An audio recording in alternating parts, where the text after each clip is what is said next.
आप सभी भाई बहनों का आध्यात्मिक ज्ञानात्मक चैनल की संध्या बेला ज्ञान कक्षा में एक बार फिर स्वागत है। आज की चर्चा का विषय है जीवन का सार। देखिए, सार शब्द हम सभी भाई बहन अच्छी तरह समझते हैं कि आपका हमारा जो मिला हुआ जीवन है, जो हर क्षण घटता जा रहा है और घटते घटते ये समाप्ति की ओर जा रहा है, समाप्ति का अभिप्राय मृत्यु की ओर है। क्योंकि आपका हमारा जीवन भी स्थूल शरीर के स्तर पर ही अक्सर देखने को आता है। स्थूल शरीर का ही माता के गर्भ में निर्माण होता है और स्थूल शरीर ही एक निश्चित अपना जीवन बिताते बिताते, देखिए, शिशु काल, बचपन अवस्था, किशोरावस्था, युवावस्था, प्रौढ़ावस्था, वृद्धावस्था और फिर अंतिम स्थिति मृत्यु की बन जाती है। यानी कि आपका मेरा मिले हुए जीवन का उद्देश्य क्या था, सार क्या है। अंत में अक्सर मनुष्यों में कुछ ना कुछ पछतावा बना रहता है। अपने आप से ही, अपने बीते हुए जीवन में ही अक्सर मनुष्य को जब आत्मग्लानि होने लगती है। आत्मग्लानि का अभिप्राय पछतावे से है, यानी कि जो जीवन हम बिता चुके हैं। देखिए, हर क्षण आपका हमारा जीवन बीतता जाता है। यूं कहो कि आपका हमारा मिला हुआ जीवन कुछ सांसें लेके आया है। सांसों का अभिप्राय देखिए आयु से भले ही लिया जाता है, लेकिन सांसों में मुख्य रूप से स्थितियां आपके बड़ी दिनचर्या पर निर्भर करती है। अब कोई मनुष्य देखिए सात्विक विचारधारा का है, उसकी सांसें देखिए एक सामान्य गति से चलती है। अब जो मनुष्य देखिए हाय तौबा करता है, रजोगुण प्रधान है, भले ही वो धर्मानुसार भाग दौड़ करता है, लेकिन परमात्मा को पाने का रजोगुणी मनुष्य का कभी भी किसी भी स्थिति में लक्ष्य नहीं होता। उसको संसार को पाने का ही एक लक्ष्य होता है। संसार को पाने के लिए भले ही वो कोई छल कपट, ठगी, हेरा फेरी, अनीतिगत कार्य नहीं भी करता हो, कानून का भी पालन करता हो, शास्त्रों के अनुसार अपनी दिनचर्या व्यवस्थित भी रखता हो, तो भी रजोगुणी मनुष्य का परमात्मा को पाने का कभी भी लक्ष्य नहीं होता। उसका लक्ष्य केवल संसार को अधिक से अधिक पाने का, भोगने का होता है। इसीलिए तो रजोगुणी मनुष्य अपने जीवन में अधिक से अधिक धन कमाता है। वो 6-8 घंटे मेहनत नहीं करता, वो 10 घंटे, 12 घंटे, 15-15 घंटे भाग दौड़ करता रहता है। 20-20 घंटे भी लोग भाग दौड़ करते हैं। देखिए, ये स्थितियां आरंभिक स्तर पर हो सकता है आपको अच्छी नहीं भी लगती है, क्योंकि आज हमने जो लिखा है जीवन, जीवन को हमने देखिए एक रंगीन शब्द से लिखा है। रंगीन शब्द का अभिप्राय एक राजसी स्थिति से है। 5 विषय भोगों की रंगीनियों से भी आप जोड़ सकते हो। और रजोगुण को ही देखिए स्त्री पुरुष का जो एक आपसी आकर्षण है उससे भी जोड़ा जाता है। संसार की रंग रलियों से भी जोड़ा जाता है, जिसको आप मेलों से भी जोड़ सकते हो। और वर्तमान समय तो देखिए मेलों की स्थितियां ही ये माल ने अपने आप में अर्जित की हैं। तो आप माल की स्थितियों को भी आप जोड़ सकते हो। आप माल में देखिए आधा घंटा घूमो, 1 घंटा, 2 घंटे, आपको पता ही नहीं चलता।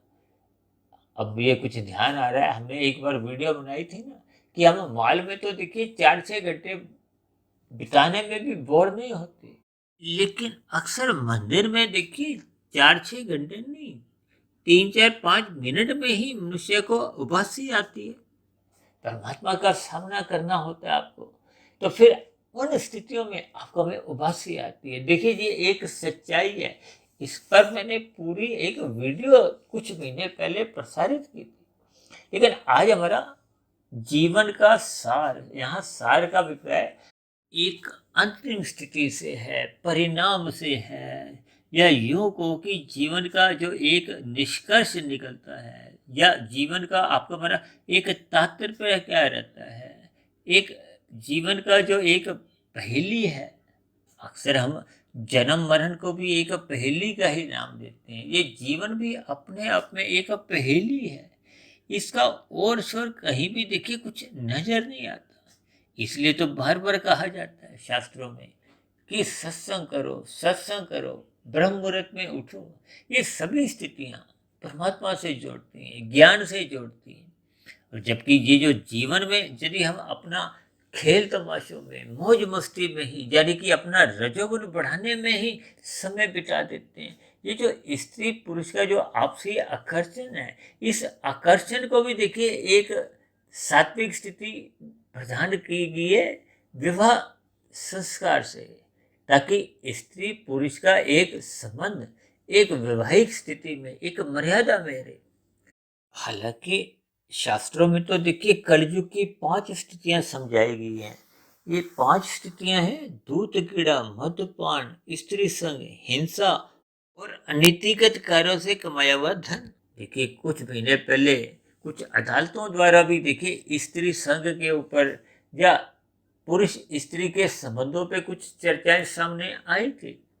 देखिए परमात्मा के यहाँ आपका हमारा जो कर्माशय बनता है, जो जो 84 लाख प्रकार की जोनियों की जो एक जन्म मरण की स्थितियां बनती हैं, पुनः जन्म की जो स्थितियां बनती हैं, वो शास्त्रों के अनुसार बनती है, किसी न्यायालय द्वारा किसी टिप्पणी के आधार पर नहीं। इन सभी स्थितियों को आपको में ज्ञान पूर्वक समझना होगा, ताकि आपके हमारे जीवन में एक नैतिकता बनी रहे, एक धार्मिक स्थितियां कायम रहे। तभी तो भगवान श्री कृष्ण जी ने गीता में ही कहा है, जब जब धर्म का रहस्य होता है तो फिर ऐसी स्थिति में धर्म की स्थापना के लिए मैं बार बार अवतार लेता हूँ।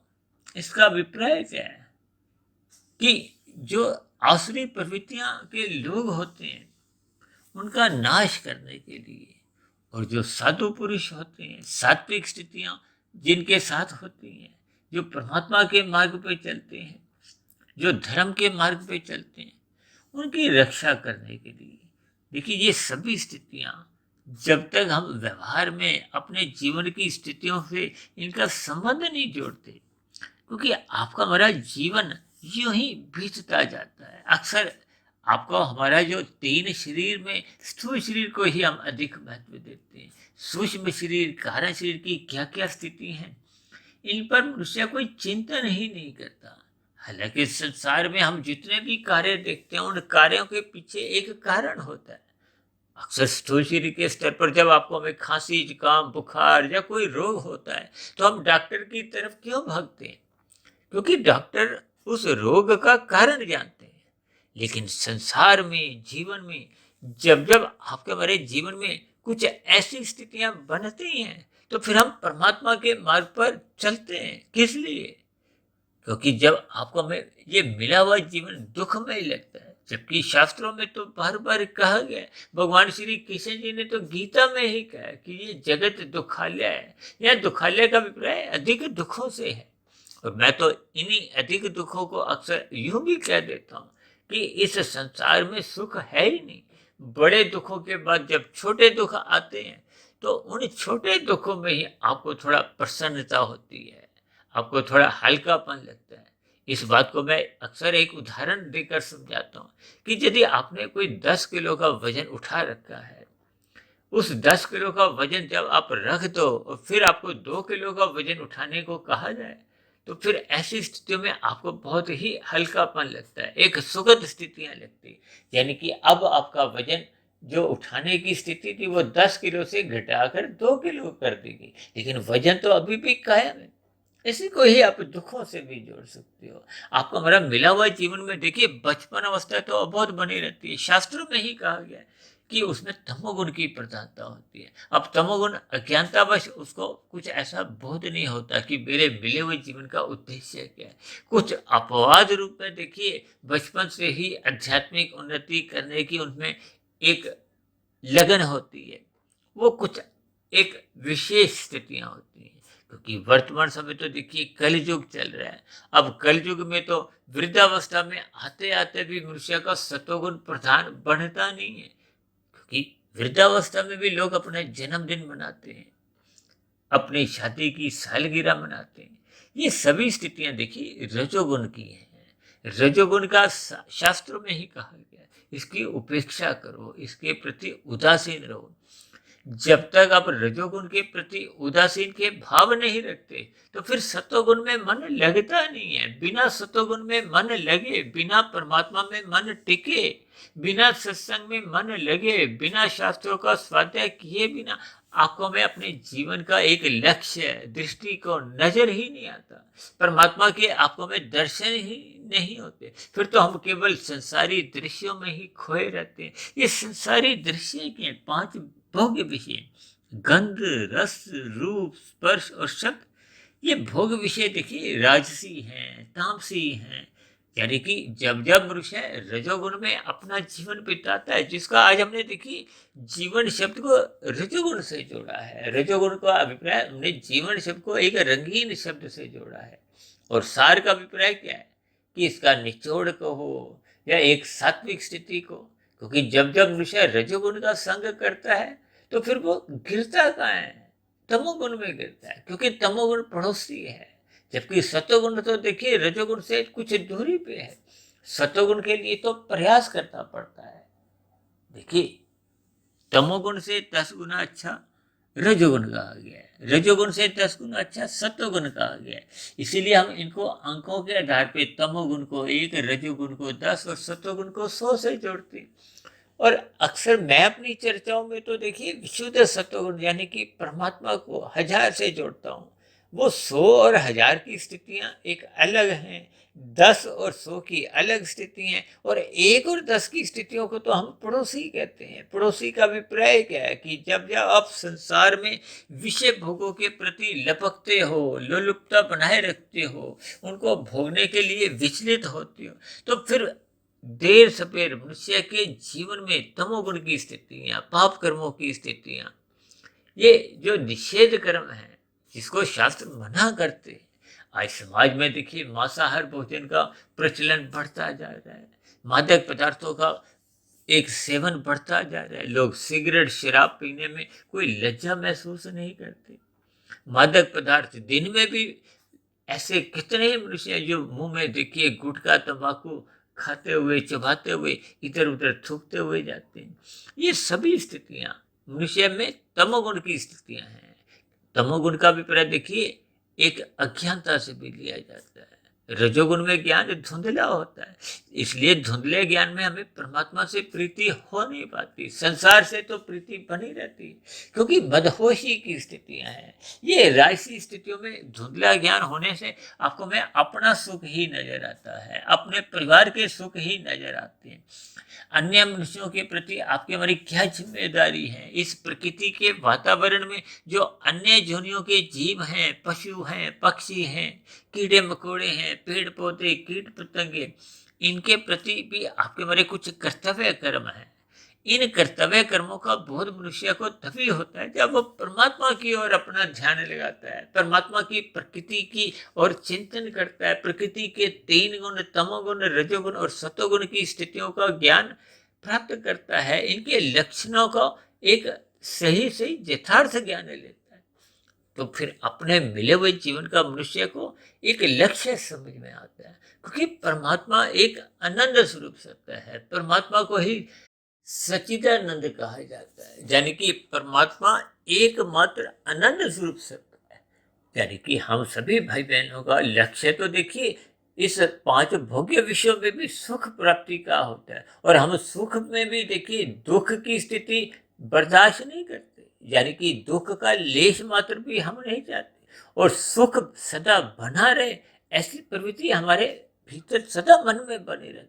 जबकि संसार तो देखिए द्वैत की स्थिति है, यहाँ सुख के साथ दुख बना रहता है, छिपा रहता है, और एक दिन उजागर हो जाता है। और वही दुख जब मनुष्य को विचलित करता है तो फिर मनुष्य को मिले हुए जीवन का उद्देश्य, अर्थ, जब परमात्मा की स्थितियों का एक बोध होने लगता है। इन सभी स्थितियों को मनुष्य को आरंभ से ही सोचना चाहिए, इस पर चिंतन करना चाहिए।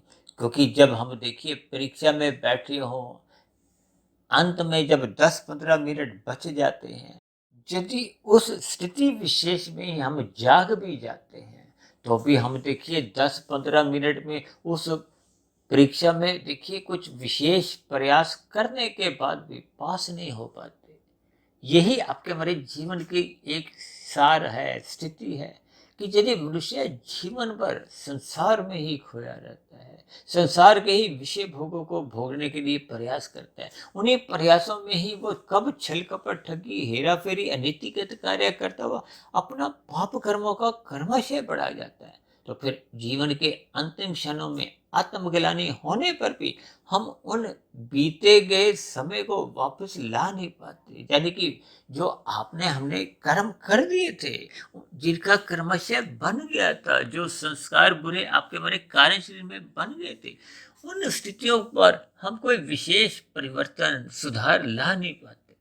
इसलिए मेरी आप सभी भाई बहनों से विनती है कि मिले हुए जीवन में जहां तक संभव हो सके आपको अपने जीवन के लक्ष्य को पहचानना होगा। शास्त्र बार बार कहते हैं सत्संग करो, सत्संग करो। जब तक मनुष्य सत्वगुण का संग नहीं करता, परमात्मा की सम्मुखता नहीं बढ़ाता, यानी कि सत्संग के बिना मनुष्य के जीवन में ये जो पशु वृत्तियां हैं वो सहज ही पनपने लगती हैं। यहाँ पशु वृत्तियों का अभिप्राय एक तामसी स्थितियों से है, पाप कर्मों से है। तभी तो कहा जाता है कि धर्म को सदा प्रथम स्थान पे बनाए रखो। ये धर्म ही देर सवेर परमात्मा के मार्ग पर यानी कि आपके बड़े आध्यात्मिक उन्नति के दरवाजे खोलने में सहायक बनता है। और यदि हम अपने मिले हुए जीवन में आरंभिक स्थितियों में धर्म का पालन ही नहीं करते, मनमानी जीवन जीते हैं, संसारी रजोगुनी विषय भोगों में ही खोए रहते हैं, और ये रजोगुनी विषय भोग ही मनुष्य से पाप कर्म कब कितने करवाते रहते हैं। मनुष्य को इसका ज्ञान के अभाव में, सत्वगुण की न्यूनता रहने के कारण इसका बोध नहीं होता। इन सभी स्थितियों पर आपको हमें विचार करना होगा, यानी कि जीवन का जो एक निचोड़ है, सार है, इस पर निरंतर आपको हमें चिंतन करते रहना चाहिए। तभी तो हम बार बार कहते रहते हैं रात को जल्दी सो जाना चाहिए, क्योंकि रात को देखिए तमोगुण की एक मोहनात्मक स्थितियां होती हैं, भोगात्मक स्थितियां होती हैं, जो मनुष्य को ब्रह्म मुहूर्त में उठने नहीं देती। और जब तक मनुष्य ब्रह्म मुहूर्त में उठता नहीं है तो उसको अपने जीवन का लक्ष्य कहो, परमात्मा की पहचान कहो, परमात्मा से जुड़ने के लिए ये जो आपको हमें जीवन मिला है, उन स्थितियों से अपने आप को मनुष्य एक स्थित कर नहीं पाता। या यूं कहो कि परमात्मा से वो अपनी योग की स्थितियां उत्पन्न कर नहीं पाता। जबकि भगवान श्री कृष्ण जी ने तो आपके हमारे जीवन में कर्म योग, ज्ञान योग, भक्ति योग की ही स्थितियां समझाएंगे। इन स्थितियों में रहते हुए ही हम अपने जीवन को संवार सकते हैं।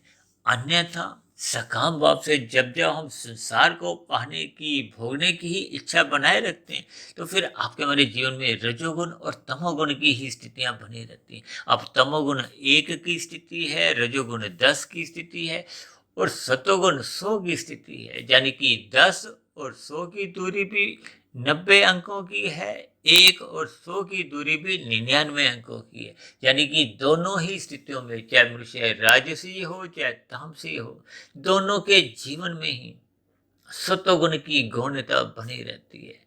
इन गौण स्थितियों में मनुष्य की आध्यात्मिक उन्नति की एक दरवाजे खुलते ही नहीं है। इसलिए तो शास्त्रों में विभिन्न प्रकार के कर्मकांड रचे गए हैं। वो कर्मकांड इसीलिए रचे गए हैं ताकि मनुष्य रजोगुण में गहरे तल पे डूबे नहीं, यानी कि तमोगुण में घिरे नहीं, वो सत्वगुण में उसका आना जाना बना रहे। ये कर्म कांड जब हम ज्ञान पूर्वक करते हैं तो फिर हम सत्वगुण में स्थित रहते हैं। फिर सत्वगुण में स्थित रहते रहते आपको में परमात्मा का ज्ञान विज्ञान थोड़ा थोड़ा समझ में आने लगता है। और यदि हम कर्म कांड ज्ञान पूर्वक नहीं करते, लोभ से या भय से करते हैं, तो फिर हम सत्वगुण में जाकर पुनः अपने रजोगुणी संसार में लौट आते हैं।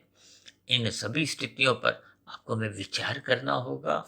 अपने मिले हुए जीवन के उद्देश्य को पहचानते हुए सत्संग करना आरंभ करना चाहिए। सतोगुणी स्थिति मजबूत करने के लिए परमात्मा की सम्मुखता बढ़ाते हुए अपने मिले हुए जीवन के लक्ष्य को पहचानना चाहिए। तो ऐसी सभी शुभ स्थितियां, यानी ऐसी सभी सात्विक स्थितियां आपके जीवन में भी बनने लगी। इन्हीं शब्दों के साथ, इन्हीं शुभकामनाओं के साथ चर्चा विशेष का यही विश्राम देते हैं। कल सुबह फिर मिलते हैं ब्रह्म मुहूर्त ज्ञान उपदेश कक्षा में। तब तक आप अपने आध्यात्मिक मित्र सुधीर भाटिया फकीर को इजाज़त दें। आप सभी भाई बहनों को बहुत बहुत शुभ रात्रि और सुबह ब्रह्म मुहूर्त में उठने के लिए मेरी ओर से बहुत बहुत शुभकामनाएं। फिर भी चर्चा संबंधित आपके मन में कोई प्रश्न उठ रहे हो, कोई मेरी कही गई बातों पे आपको कोई आपत्ति हो, तो नीचे दिए गए कमेंट्स बॉक्स पर आपके प्रश्नों का, आपकी शिकायतों का सदा ही स्वागत है। चर्चा विषय को ध्यानपूर्वक सुनने के लिए आप सभी भाई बहनों का बहुत बहुत धन्यवाद।